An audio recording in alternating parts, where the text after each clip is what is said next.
당신이 찾던 무서운 이야기 코비의 TV.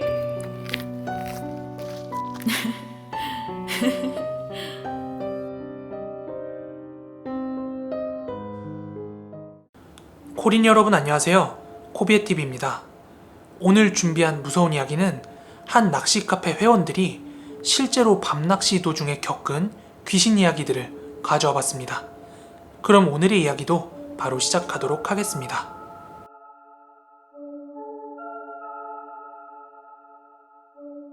이 일은 용인에 있는 한 관리형 저수지에서 겪었던 일입니다. 관리형 저수지라는 건 아무나 가서 낚시를 할 수 있는 게 아니라 그 낚시터 관리인한테 가서 입어료를 내야만 낚시를 할 수 있는 그런 저수지예요.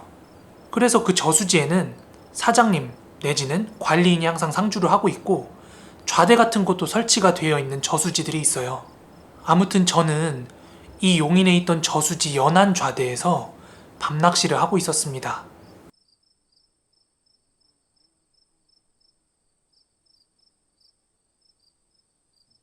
밤은 깊어서 어느덧 시간은 새벽 3시를 넘어가고 있었습니다. 저는 볼일을 보기 위해서 잠깐 자리에서 일어나서 화장실로 가는 중이었어요.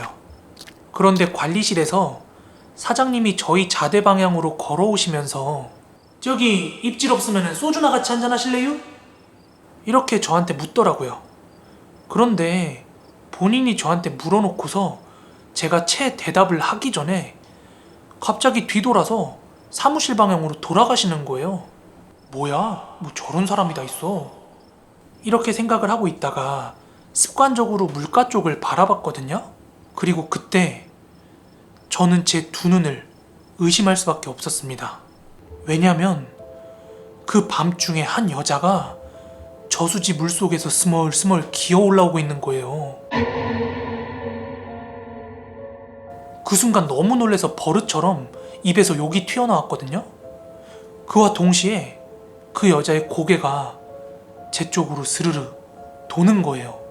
그때 저는 너무 겁을 먹어서 화장실 가던 것도 잊고 다시 좌대로 들어가서 문 잠그고 아침까지 잠만 잤습니다. 그리고 다음날 아침 해가 밝았는데요. 사장님께서 저희 좌대 쪽으로 오시더니 새벽에 소주 한잔 하려다 죽는 줄 알았다면서 새벽에 겪었던 이야기를 말씀해 주시는 거예요. 사장님께서 저한테 소주 한잔 하자고 다가오시는 길에 그 물가에서 귀신이 올라오는 걸 보고 아는 체 하면 안 될 것 같아서 그대로 발길을 돌려서 관리실로 돌아가신 거라고 하시더라고요. 그래서 저도 사장님 돌아가시고 나서 그 존재를 봤다 그렇게 말씀드렸고 서로가 같은 걸 봤다는 사실에 정말 소름이 끼칠 수밖에 없었거든요. 그래서 그날은 낚시를 하지 않고 아침에 라면을 하나 끓여 먹고 철수를 했습니다.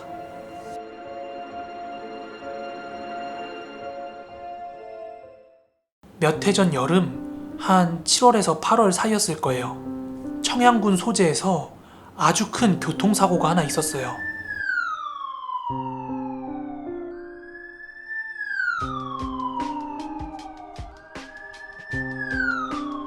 소나타 한 대랑 학원버스가 충돌을 해서 아이들 대여섯 명이 사망하는 사고가 있었습니다. 그 사고는 전국 뉴스를 탈 만큼 좀 큰 사고였어서 저도 아직까지 기억을 하고 있거든요. 그런데 그 사고 지점 바로 아래에 안부동지라는 아담한 소류지가 하나 있는데요. 저는 그 안부동지에서 아무 생각 없이 혼자 독조를 즐기고 있었는데요. 한 새벽 1, 2시쯤이었을 거예요. 제가 낚시를 하고 있는 소류지 저편에서 아이들이 뛰놀면서 웃는 소리가 막 들려오는 거예요.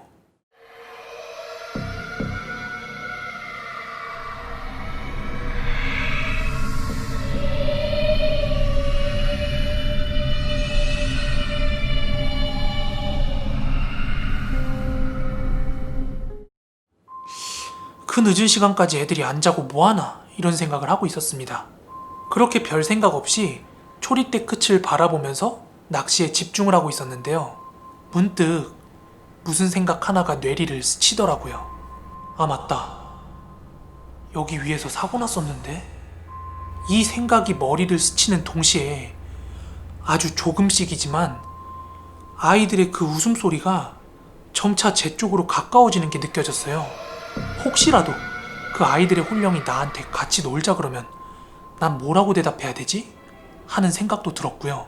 계속 낚시를 하다간 위험해질 것 같아서 저는 옆에 있던 소주병을 챙겨 들고 텐트 안으로 들어가선 문을 잠그고 무릎 담요를 머리까지 쓰고서는 아침까지 밤을 샜습니다.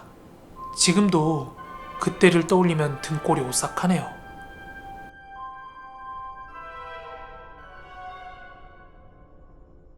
저희 처갓집이 청송인데요. 청송 안덕면 근처에 작은 소류지가 하나 있습니다. 전에 새벽 낚시를 한번 가서 월척을 3마리나 낚았던 곳입니다. 그래서 같이 낚시를 다니던 지인한테 이야기를 하고 함께 출조를 했습니다. 그때가 6년 전 이맘때였습니다. 그 소류지는 앉을 수 있는 자리가 제 방권밖에 없었어요. 그래서 제 방 초입에 제가 앉았고요. 나머지 2명의 지인들이 5m씩 간격을 두고 앉았습니다. 그렇게 3명이 같이 밤새 낚시를 하고 있었고요. 시간은 자정을 넘은 새벽쯤이었습니다. 제 앞쪽으로 던져놓은 찌 하나가 스물스물 입질이 오면서 올라오고 있더라고요. 저는 챔질을 하려고 재빨리 낚싯대를 잡고 들어 올렸는데 그 순간 제 밑에서 하얀 팔의 귀신이 제 2 발목을 부여잡는 거예요. 저는 선체로 몸이 기울어서 물에 풍덩 빠져버리고 말았습니다. 그렇게 저는 물속에서 허우적대다가 겨우겨우 정신을 차리고 풀무더기를 쥐어잡았어요. 그런데 그때까지도 계속해서 물속에서 제 발을 막 잡아당기는 거예요. 그렇게 조용한 소류지에서 제가 허우적대는 소리가 그 지인들이 있는 데까지 들렸나봐요. 함께 동출 온 지인이 제 쪽으로 오더니 야, 무슨 일이야? 이렇게 저한테 소리치며 다가올 때가 돼서야 그게 제 발목을 놔주더라고요. 저는 주변의 풀들을 쥐어잡고 겨우겨우 물 밖으로 올라올 수 있었는데요. 물론 그날 낚시는 전부 꽝을 쳤고 더 할 수도 없었죠. 어떤 분들은 제가 낚싯대가 아니라 낚시 받침대를 잡았기 때문에 넘어진 거라고 말씀하시는데요. 그날 저 낚싯대 손에 쥐고 물에 빠졌습니다. 게다가 제 아래쪽에 하얀 2 팔을 직접 목격을 했습니다. 정신 바짝 차렸으니까 살았지 안 그랬으면 낚일 뻔했습니다. 귀신한테요. 그 이후로 저 소류지 2번 다시는 안 갔습니다. 네, 오늘 준비한 무서운 이야기는 여기까지입니다. 재밌게 들으셨다면 구독하기, 좋아요 한 번씩만 부탁드리고요. 저는 내일 더 무서운 이야기로 찾아오도록 하겠습니다. 그럼 모두들 좋은 밤, 좋은 아침 되세요. 감사합니다.